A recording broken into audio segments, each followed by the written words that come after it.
Korean strawberry milk.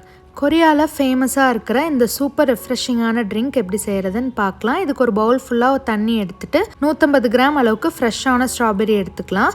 ஸ்ட்ராபெரிஸில் நிறையா அழுக்கு இருக்கும். அதை எடுக்கிறதுக்காக நம்ம ஒரு டேபிள் ஸ்பூன் அளவுக்கு பேக்கிங் சோடா இது கூட சேர்த்து நல்லா மிக்ஸ் பண்ணி விட்டுறலாம். அந்த குட்டி குட்டி ஹோல்ஸில் இருக்கிற பூச்சியோ இதுவோ எதுவாக இருந்தாலும் இந்த 10லேருந்து 15 நிமிஷம் இப்படி விட்டோம்னா கீழே கலெக்ட் ஆயிரும். அதுக்கப்புறம் நம்ம இதை நல்லா வடிகட்டிட்டு கழுவி எடுத்துட்டோம்னா ஸ்ட்ராபெரிஸ் நல்லா க்ளீனாக ஆயிரும். எந்த வித குப்பையுமே இருக்காது. இப்போ இதோட தலைப்பகுதியை அந்த இலையோட சேர்த்து கட் பண்ணி எடுத்துருங்க. அது நமக்கு தேவைப்படாது. உங்களுக்கு வேணும்னா அந்த மேலே இருக்கிறத மட்டும் எடுத்துக்கலாம். இல்லைன்னா இந்த மாதிரி ஸ்லைட்டாக ஃப்ளஷோட கட் பண்ணி எடுத்துருங்க.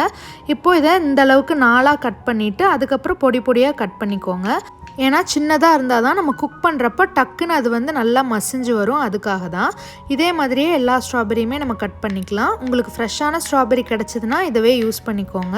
இல்லை அப்படின்னா ஃப்ரோசன் ஸ்ட்ராபெரி கூட யூஸ் பண்ணி நம்ம கம்போர்ட் பண்ணலாம். ஆனால் ஃப்ரெஷ்ஷான ஸ்ட்ராபெரிக்கு இருக்கிற ஒரு டிஃப்ரெண்ட்டான டேஸ்ட் ஃப்ரோசன் ஸ்ட்ராபெரிஸ்க்கு கிடைக்காது. அதுக்காக தான் நம்ம ஃப்ரெஷ்ஷான ஸ்ட்ராபெரி யூஸ் பண்ணுறோம். இப்போ இந்த கட் பண்ண பகுதியிலேருந்து கொஞ்சம் எடுத்து நம்ம தனியாக வச்சுக்கலாம். அது அப்புறமா யூஸ் பண்ணிக்கலாம். இந்த மிச்சம் இருக்கிற ஸ்ட்ராபெரி வச்சு தான் நம்ம கம்போர்ட் பண்ண போகிறோம். உங்களுக்கு நிறையா வேணும் அப்படின்னா நீங்கள் நிறையா ஸ்ட்ராபெரி யூஸ் பண்ணிக்கோங்க. நம்ம கட் பண்ணி வச்சுருக்கிற அந்த அதிக போர்ஷன் இருக்க ஸ்ட்ராபெரியும் 2.5லேருந்து 3 டேபிள் ஸ்பூன் சர்க்கரையும் ஒரு பேனில் சேர்த்து நல்லா சர்க்கரை மெல்ட் ஆகிற அளவுக்கு மிக்ஸ் பண்ணி விட்டுருங்க.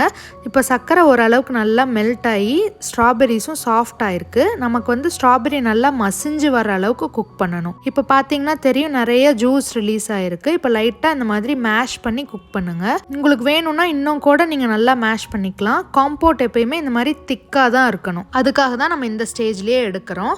இப்போ இதை நல்லா ஆற விட்டுருங்க. ஆறுனதுக்கப்புறம் யூஸ் பண்ணிக்கலாம். இது வேணும்னா ஸ்டோர் பண்ணி நீங்கள் மற்ற ரெசிபீஸ் கூட யூஸ் பண்ணிக்கலாம். சூப்பராக இருக்கும். இது நல்லா ஆறட்டும். ஆறுனதுக்கப்புறம் ஒரு கிளாஸ் ஜாரில் நிறையா காம்போர்ட் சேர்த்துருங்க. அதுக்கப்புறம் ஐஸ் கொஞ்சம் சேர்த்துட்டு ஃப்ரெஷ்ஷான ஸ்ட்ராபெரி கட் பண்ணோம்ல அது கொஞ்சம் சேர்த்துக்கலாம்.